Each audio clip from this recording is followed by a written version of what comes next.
आज मैं आकांक्षा गुरु बहन आप लोगों को श्री वाल्मीकि रामायण का अयोध्या कांड का 18वां सर्ग सुनाती हूँ, जिसमें श्री राम कैकेयी से पिता के चिंतित होने का कारण पूछना और कैकेयी का कठोरता पूर्वक अपने मांगे हुए वरों का वृतांत बताकर श्री राम को वनवास के लिए प्रेरित करना है। आप लोग गुरु भाई और गुरु बहन लोग श्री राम जी की गुणों की बखान, उनकी सुंदरता की बखान, उनकी प्रशंसा जितनी विस्तार रूप से कीजिए या सुनिए उतना ही आप लोग या हम लोग के लिए अच्छा है, क्योंकि इससे बढ़कर दूसरा कोई परम प्रिय कार्य नहीं होगा।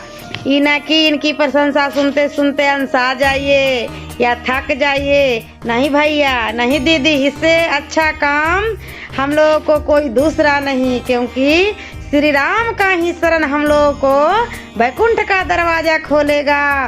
तो जितना हो सके इनकी कथा सुनिए, इनकी प्रशंसा सुनिए, कहिए, है ना।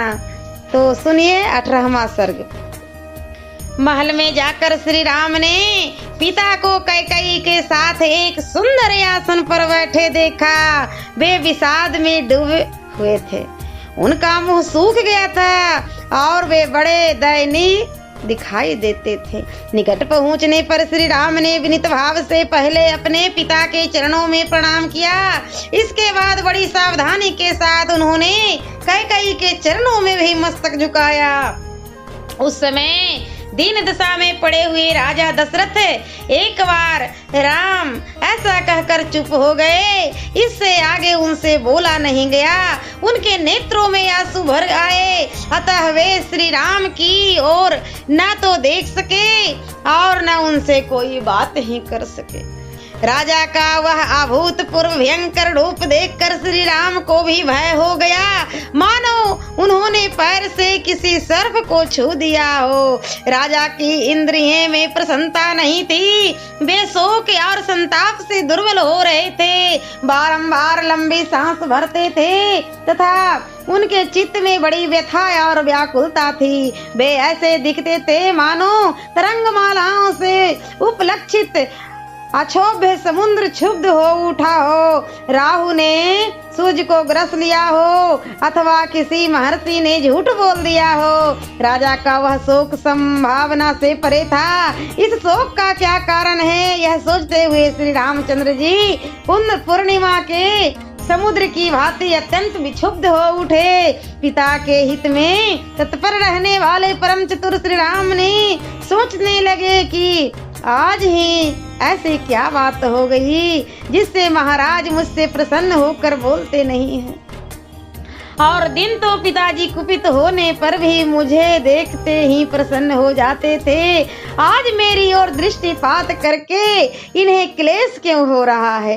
यह सब सोचकर श्री राम दीन से हो गए, शोक से कातर हो उठे। विषाद के कारण उनकी मुख की कांति फट गई, फीकी हो गई थी। वे कैकेयी को प्रणाम करके उसी से पूछने लगे, माँ मुझसे अनजान में कोई अपराध तो नहीं हो गया जिससे पिताजी मुझ पर नाराज हो गए। तुम यह बात मुझसे बताओ और तुम ही इन्हें मना दो।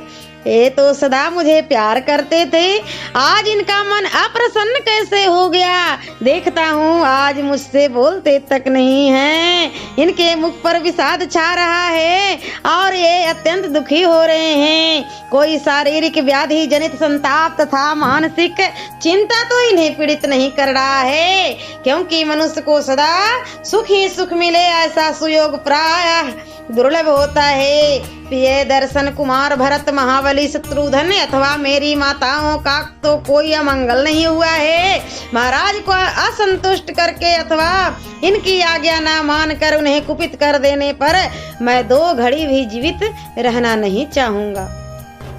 मनुष्य जिसके कारण इस जगत में अपना प्रादुर्भाव यानी जन्म देखता है, उस प्रत्यक्ष देवता पिता के जीते जी वह उसके अनुकूल बर्ताव क्यों ना करेगा? कहीं तुमने तो अभिमान या रोष के कारण पिताजी से कोई कठोर बात नहीं कह डाली जिससे इनका मन दुखी हो गया है?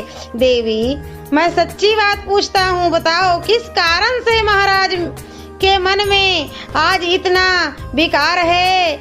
इसकी ऐसी अवस्था तो पहले कभी नहीं देखी गई थी। महात्मा श्री राम के इस प्रकार पूछने पर अत्यंत निर्लज्ज कई बड़ी ढिठाई के साथ अपने मतलब की बात इस प्रकार बोली। राम महाराज कुपित नहीं हैं और न कोई कष्ट ही हुआ है। इनके मन में कोई बात है जिसे तुम्हारे डर से ये कह नहीं पा रहे हैं।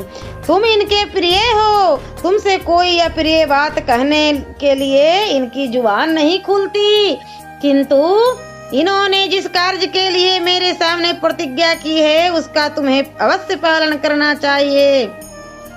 इन्होंने पहले तो मेरा सत्कार करते हुए मुझे मुँह मांगा वरदान दे दिया और अब ये दूसरे गवार मनुष्यों की भांति इसके लिए पश्चाताप करते हैं। ए प्रजानाथ, पहले मैं दूंगा ऐसी प्रतिज्ञा करके मुझे वर दे चुके हैं और अब उसके निवारण के लिए व्यर्थ प्रयत्न कर रहे हैं। पानी निकल जाने पर उन्हें रोकने के लिए बांधने की निरर्थक चेष्टा करते हैं। राम, सत्य ही धर्म की जड़ है, यह सत्य पुरुषों का भी निश्चय है। कहीं ऐसा ना हो कि ए महाराज तुम्हारे कारण मुझ पर कुपित हो अपने उस सत्य को ही छोड़ बैठे। जैसे भी इनके सत्य का पालन हो वैसा तुम्हें करना चाहिए। यदि राजा जिस बात को कहना चाहते हैं वह शुभ हो या अशुभ, तुम सर्वथा उसका पालन करो तो मैं सारी बात पुनः तुमसे कहूंगी। यदि राजा की कही हुई बात तुम्हारे कानों में पड़कर वही नष्ट न हो जाए, यदि तुम उनकी प्रत्येक आज्ञा का पालन कर सको तो मैं तुमसे सब कुछ खोल कर बता सकूंगी। ये स्वयं तुमसे कुछ नहीं कहेंगे। कैकेयी की कही हुई यह बात सुनकर श्री राम के मन में बड़ी व्यथा हुई। उन्होंने राजा के समीप ही देवी कैकेयी के इस प्रकार कहा, अहो धिक्कार है देवी, तुम्हें मेरे प्रति ऐसी बात मुंह से नहीं निकालनी चाहिए। मैं महाराज के कहने से आग में भी कूद सकता हूँ, तीव्र विष का भी भक्षण कर सकता हूँ और समुद्र में भी गिर सकता हूँ। महाराज मेरे गुरु पिता और हितैषी हैं, मैं उनकी पालन आज्ञा पाकर क्या नहीं कर सकता।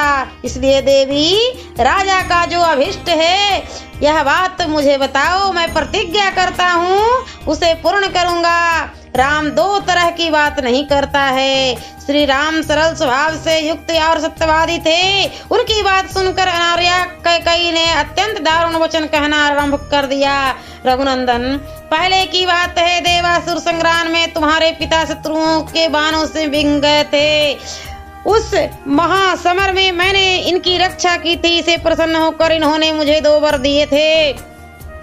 राघव, उन्हीं में से एक वर के द्वारा मैंने महाराज से यह याचना की कि भरत का राज्याभिषेक हो और दूसरा वर यह की मांगा है कि तुम्हें आज ही दंड कार्य में भेज दिया जाए। नरश्रेष्ठ, यदि तुम अपने पिता को सत्य प्रतिज्ञ बनाना चाहते हो तो अपने को भी सत्यवादी सिद्ध करने की इच्छा रखते हो तो यह बात मेरी सुनो। तुम पिता के आज्ञा के अधीन रहो। जैसी इन्होंने प्रतिज्ञा की है उनके अनुसार तुम 14 वर्षों के लिए वन में प्रवेश करना चाहिए। रघुनंदन, राजा ने तुम्हारे लिए यह जो अभिषेक का सामान जुटाया है उस सब के द्वारा मेरे भरत का अभिषेक किया जाए और तुम इसी अभिषेक को त्याग कर 14 वर्ष तक दंडकाराय में रहते हुए जटा और चीर धारण करो।